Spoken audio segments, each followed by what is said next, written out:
if you're not seeing sales yet, I have a recipe for you. So pay attention to this video, watch it until the end. I have an enticing invitation for you.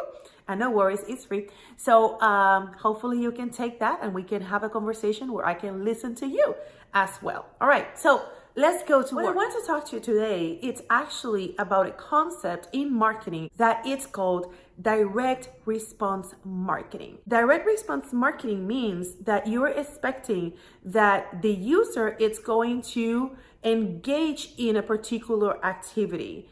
Most of the times you want them to buy. Most of the times you want them to click, or you want them to register, or you want them to do something. This is typically called a call to action. But I wanted to take a step back and explain the fundamentals of direct response marketing. We see it, and we have been seeing it since we were babies, because TV is full of direct response marketing. And you know what the best ones are? Oh my goodness, the infomercials. Infomercials are great examples of direct response marketing. The problem is that business owners try to use the infomercial style and then they bring that to the social media world. And while that is possible, here are some hacks that I want to cover in this video so that you can understand how is that possible and on what conditions you are going to be able to have an amazing campaign that is involving direct response marketing. What you want to have in consideration is what I call the meeting of the minds. And for this, you have to think about who are you going to show this piece of information that has the tactic of direct response marketing.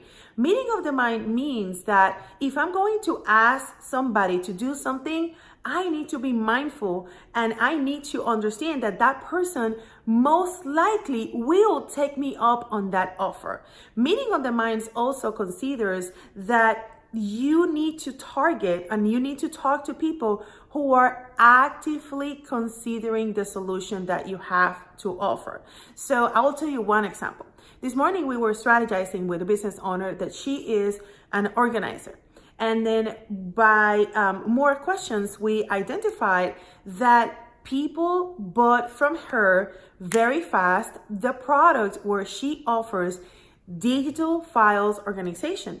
So I said to her, why don't you then market the opportunity for everybody that is considering G Suite for their business that hires you so you can come on board and help them with their G Suite setup. Because what happens is if the person is already actively buying the G Suite solution, that means that they're going to have the need that she's the one that can provide the solution for that need at that particular moment. And that is a great example of what for the meeting of the minds aspect that I consider. So yes, direct response marketing can definitely serve a very good purpose for those people who are actively considering. The second component of a successful campaign on social media that considers direct response marketing is when we use the feature of looking for recommendations. This feature is very, very important. So I recommend that you monitor when people search for recommendations, because you will be able to see the words that they use, the questions they ask, and even the location. And very often these requests for recommendations happen inside of Facebook groups. So direct response marketing will be helping you tremendously if you get involved in Facebook groups, or if you're in LinkedIn communities and in LinkedIn groups.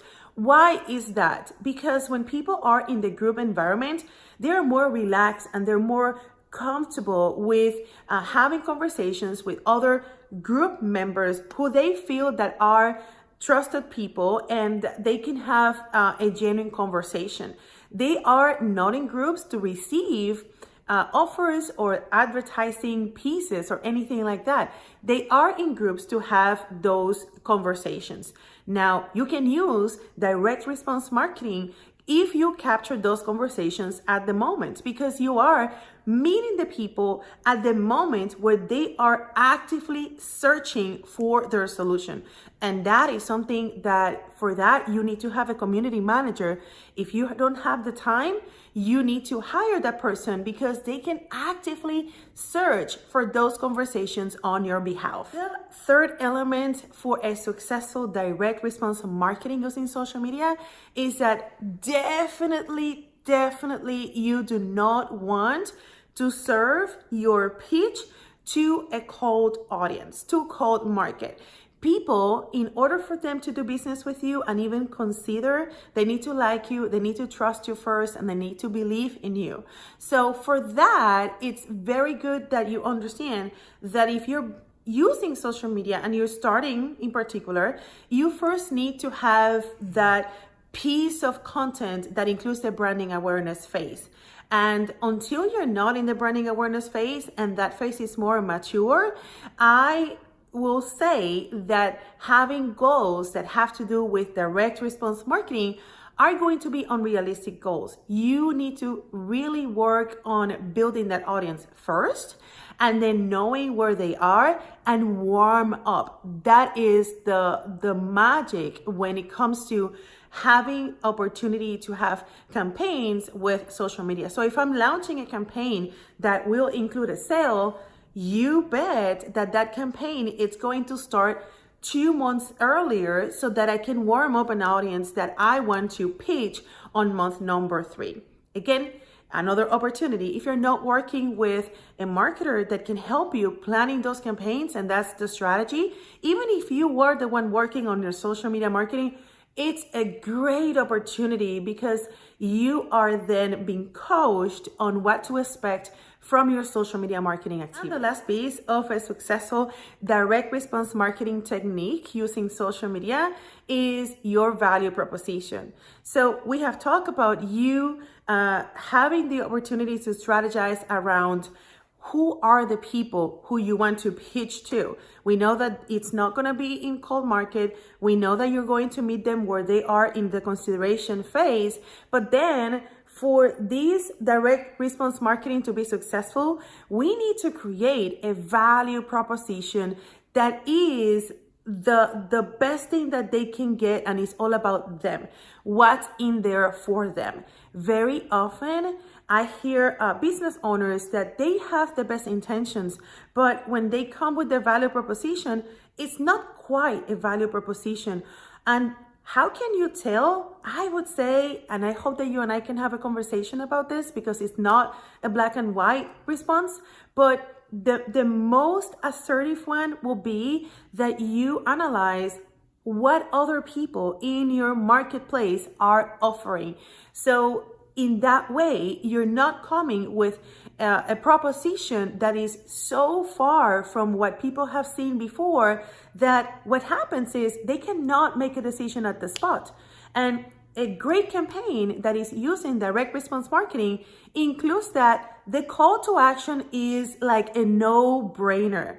And very often the call to action, it's not a no-brainer, and that is going to actually kill the purpose of this campaign. And you want to have direct marketing response. So your call to action needs to be very clear, needs to be valuable, and needs to be something that is irresistible so people say yes at that moment, not later. And if it's later, we can use remarketing because we can actually give them the opportunity to think about it. And then maybe we repeat the offer, we repeat the message. That's called remarketing.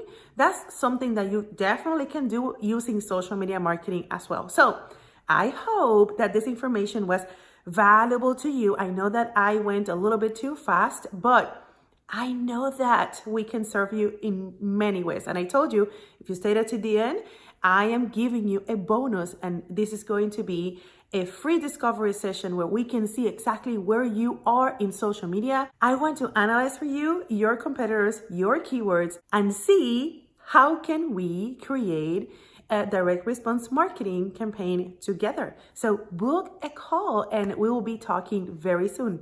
See you next time.